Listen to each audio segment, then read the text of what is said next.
Welcome back to Trust Your Crazy Idea YouTube channel. This video showcases a defective wakeboard, a lost piece of a FOMA home decoration, a single elbow bracket, an old tire, a rusty unworkable chair, on how to convert each object into reusable piece. Featuring the significance of the 5 elements: the earth, water, air, wood, metal. Let me call them the recyclable 5.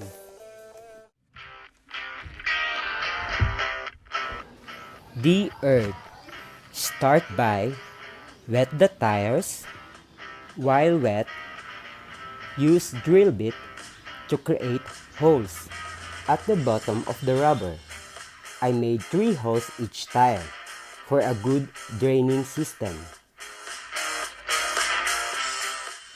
Wash the tire properly. When dry, apply paint to make it look fantastic. Next, use a material that's durable enough to sustain the load of the tire. Finish it by setting a plant.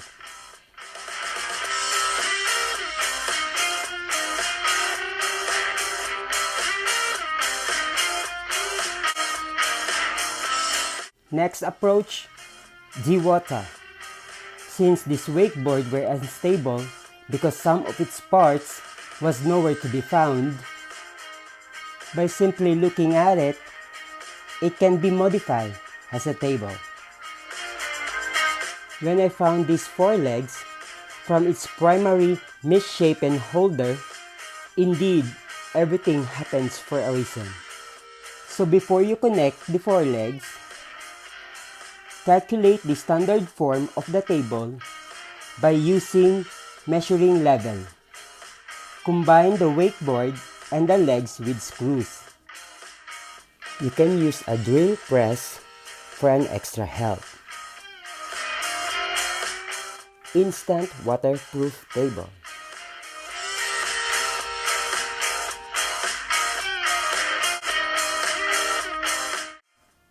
The third one, the air.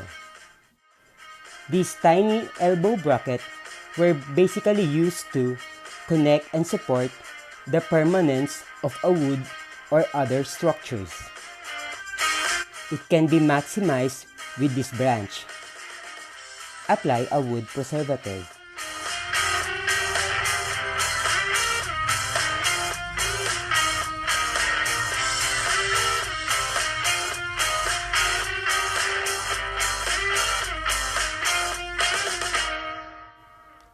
Anyway, you can use your preferred kind and size of branch. But make it sure the ability of the branch to hold.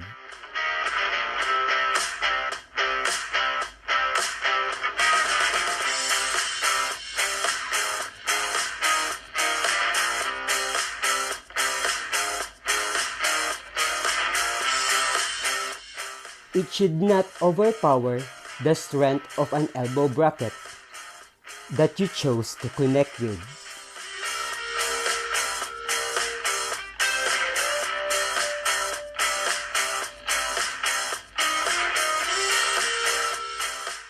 Hang in there, it will be good.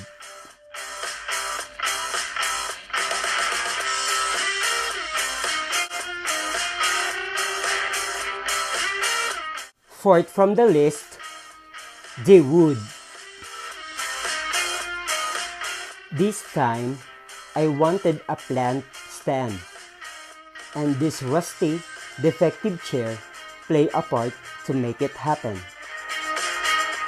Its remains still strong enough to withstand, so it's not time to say bye-bye yet. Start the angle grinder to cut and remove the back part of the chair.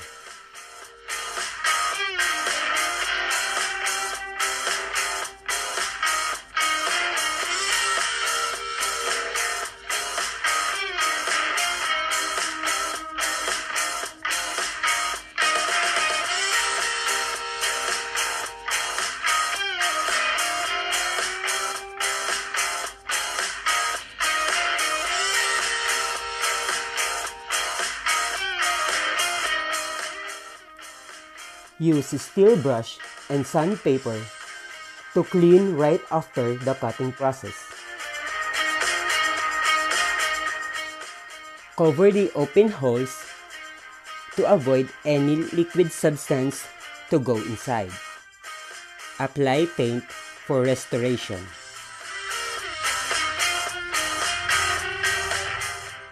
Take out the collected wood cuttings, in which these wood cuttings were originally found. Make use of a plyboard. It may be cheap, but it's not an exclusion to be useful. Apply paint for restoration. Bring the wood and make two equal lengths and unify into the pre-borehole upper portion of the metal.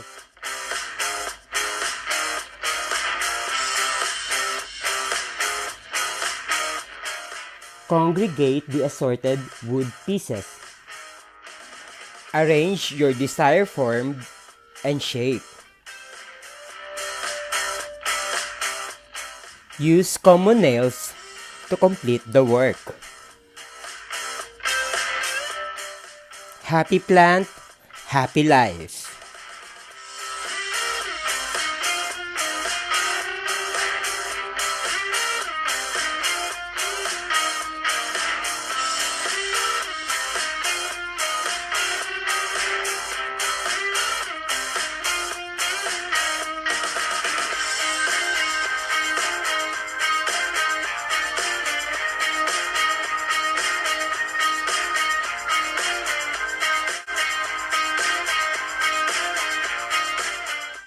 Purity, wealth, virtue, permanence, ancient, magical, and powerful. Distinctive nature that describes the metal. Creating metal crafts demands wisdom, determination, and experience. Transported from the land of the rising sun, this one deserves its own spot. And with this a lost piece of a former home decoration, I will able to make a cover to protect and to display this metal craft. To penetrate the samurai through the fixture, I used the sword casing to calculate the measurement. I used this wood carving tool to expand the required hole size. Then use sandpaper to smoothen.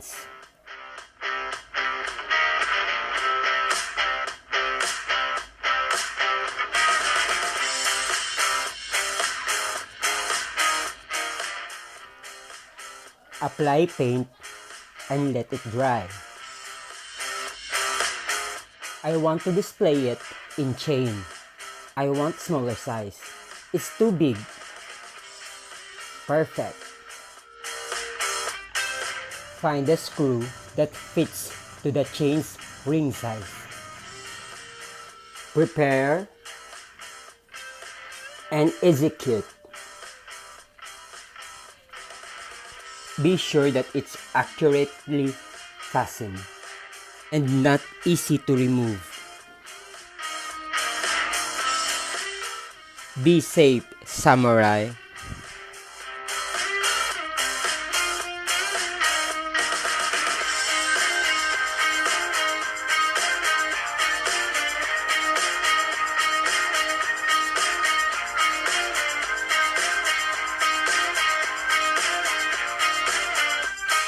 Trust Your Crazy Idea would like to thanks Rob Melehor, Josh Shakai, Desiree Vistal, Lil Sat Vlogs, and others who supports me in this journey.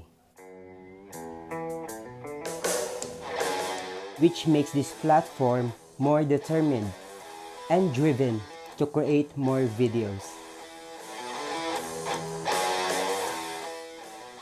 If you are new to this channel, please like, share, and subscribe. Click the notification bell as well for more updated videos.